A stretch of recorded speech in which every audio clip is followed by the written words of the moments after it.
Salut les costauds et bienvenue sur l'unboxing du Lank LSI RX 800.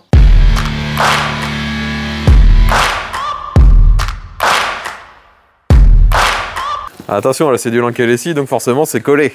Et ouais, c'est dingue ça que Lank LSI ils ont des agrafes de fou et des colles de malade. Ils aiment bien que t'en chies. Ouais, c'est ça. Ils ont vu tes vidéos, ils ont fait all costaud. On va lui mettre un bon point de colle, vous allez voir. Et ben, moi j'ai l'outil parfait pour contourner ça. C'est le cutter. Le cutter de chez Action. Attention, dans combien de temps allons-nous aux urgences? Au pronostic en commentaire. Petite demi-heure. Ah, la colle, elle me saoule trop. Voilà. Alors, qu'est-ce qu'on a dans la boîte? Oh, le mec il l'ouvre à l'envers. Pas grave. Si, c'est grave. Là, le vélo il vaut plus rien. On est sur un petit manuel. Donc ça, c'est le RX 800. Toi, tu dis que c'est un gros truc. Ça n'a pas l'air d'être un gros truc, hein. Je suis sûr que c'est un gros vélo. Je suis sûr que comme d'habitude, c'est en anglais. Yes. Donc LSI, ils mettent rarement les trucs en français. Donc qu'est-ce qu'on a là-dedans comme d'habitude? Les pédales, le chargeur, une petite pompe, quelques outils, une clé de 15, un tournevis. Et ça, c'est quoi? C'est un antivol. Même chose qu'avec les autres Lank LSI. Bon, bah vu que t'es un fort, tu le sors tout seul, hein, vas-y. Attends, il y a une deuxième boîte. Ah ah, c'est l'optique. C'est le phare. Bah oui, c'est ce que je dis, c'est l'optique. Et alors, t'as trouvé un trésor? C'est le même que sur le X3000 Max, je crois. Ah ouais, ça ressemble. Ouais. Ouais. Ouais, bah, je comprends pourquoi il le protège, parce que si c'est comme sur le X3000 Max, on avait eu les fixations sur le côté qui avaient lâché. C'est ça, en fait, il y avait eu... Parce que c'était du plastique. Une fêlure ici, et du coup, c'était tout cassé. C'est arrivé dès les premiers jours d'utilisation. Hein. Ouais. Donc là, ça a l'air d'être la même chose. Il faudra faire gaffe lorsqu'on va serrer. Ça, c'est la selle. Ça, c'est déjà fixé, c'est très bien. Ouais. Donc on a le garde-boue déjà fixé. Porte-paquet déjà fixé. Et il est dans la couleur que j'ai demandé. C'est-à-dire noir? Il est vert. Vert? On dirait noir. Il est noir, vert, jaune. Ok. On va éventrer le carton, je pense. Hein. Bah pas trop le choix parce que là le machin il est énorme.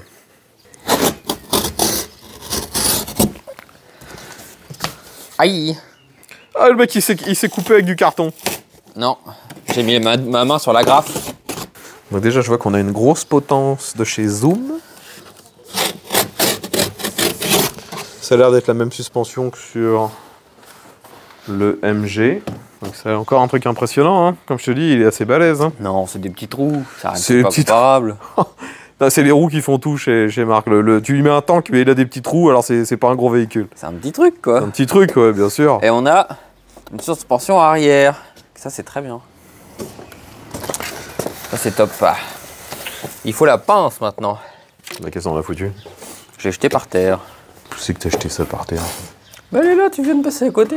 Mais qui jette les trucs par terre, il n'y a plus de respect pour le matos de qualité. Je vais avoir les mains toutes pleines de rouille. Tiens ça. Bah, normal, t'avais déjà les mains dégueulasses. C'est toi qui fais rouiller le reste. Ah ouais, je suis le rouilleur, moi. C'est ça. Un Shimano Altus. Ouais, Altus, ça. Voilà. Petit garde-boue. Ça, je vais virer parce que ça me fait chier. Bah, tu vas foutre des traces dessus. Des traces? Bah oui, avec tes gros doigts. Non, mais j'ai pas les mains dégueulasses, faut rater de quoi. Le mec, il va foutre des traces. Non, mais... Le mec, il a les pattes dégueu. Je suis très propre, ne t'inquiète pas. Voilà. Une couleur magnifique. Ouais, ça fait un peu style vintage, je trouve, la couleur. Vintage? Oh bah putain.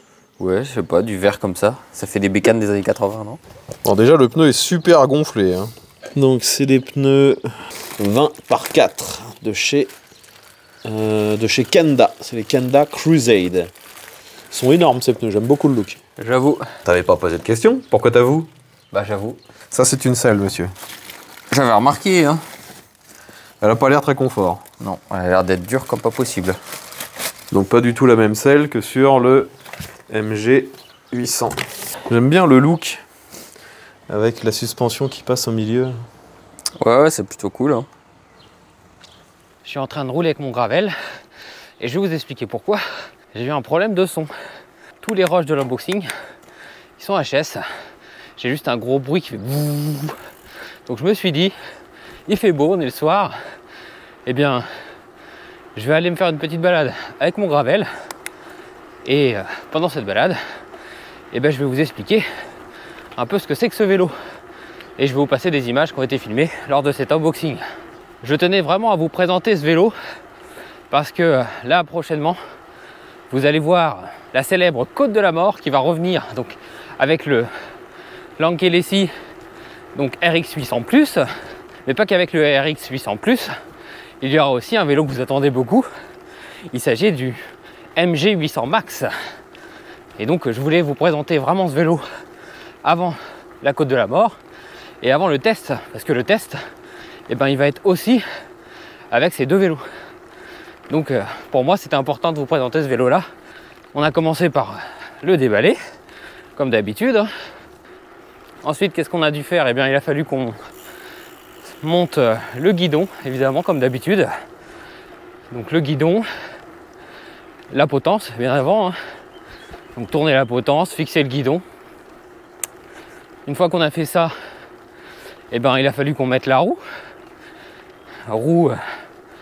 plus le garde-boue. Alors sur ce vélo ça a été assez facile à installer, on n'a pas trop galéré, ça s'est fait sans trop de problèmes. Bon, je suis peut-être un peu essoufflé aujourd'hui hein, parce que là je suis pas sur un vélo électrique, je suis sur mon gravel, donc ça n'a rien à voir avec de l'électrique.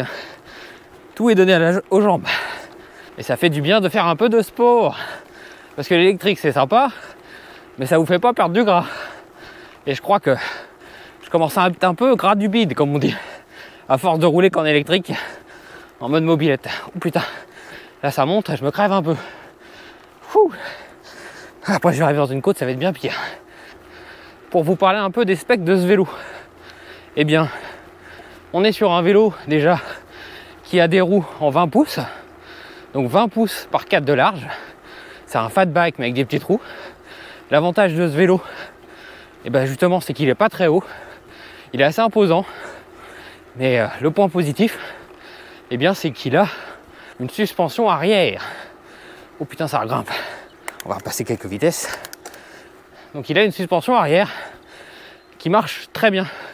On a l'impression d'être sur du caoutchouc en fait. Hein. Il s'enfonce à chaque fois qu'il y a une petite bosse ou une secousse. Donc c'est vraiment un canapé tout confort, on va dire. Au niveau des performances, eh ben, sur ce vélo, vous avez un moteur arrière de 1000 watts. Évidemment, qu'on s'est empressé de débrider pour y donner son plein potentiel. Parce qu'à 25 là-dessus, ça n'a pas trop d'intérêt. Sur ce vélo, on est sur une batterie 48 volts avec 20 ampères-heure. Donc clairement, c'est plutôt pas mal. Donc en fait, eh ben, on va retrouver à peu près la même chose que sur le MG 800 Max, sauf qu'en fait, eh ben, on n'a qu'un seul moteur arrière, alors que sur le MG 800 Max, vous êtes sur du bimoteur. Là, vous êtes sur du simple moteur, donc il y a juste un moteur à l'arrière qui envoie déjà plutôt pas mal. Ouh. Ah. Ouh, je vais arriver vers une sacrée côte. Je crois que je vais en chier un peu. Ça fait longtemps que j'ai pas fait de vélo hors électrique et je le ressens quand même. Hein. Oh putain. Je vais redescendre mes vitesses. J'arrive dans une côte. On va se mettre tout en bas. Hop. Moulinage. Pour parler du freinage de ce vélo, évidemment, eh ben, on est sur un vélo haut de gamme. Hein. C'est un vélo qui coûte plus de 2000 €. Donc évidemment, eh bien, vous retrouvez des freins hydrauliques à l'avant et à l'arrière qui freinent plutôt bien. Ça nous arrête sans le moindre problème. Oh putain la côte. Et bah dis donc, j'ai les pattes en feu. Bordel. Qu'est-ce que je peux vous dire d'autre sur ce vélo? Pas grand chose, hein, à part que très prochainement vous allez le retrouver dans la Côte de la Mort. Et puis dans le test avec le MG 800 Max. J'adore cette position sur le vélo de route, c'est trop bien. Donc je vous laisse avec le test sur route qui lui a été très bien enregistré lors de l'unboxing.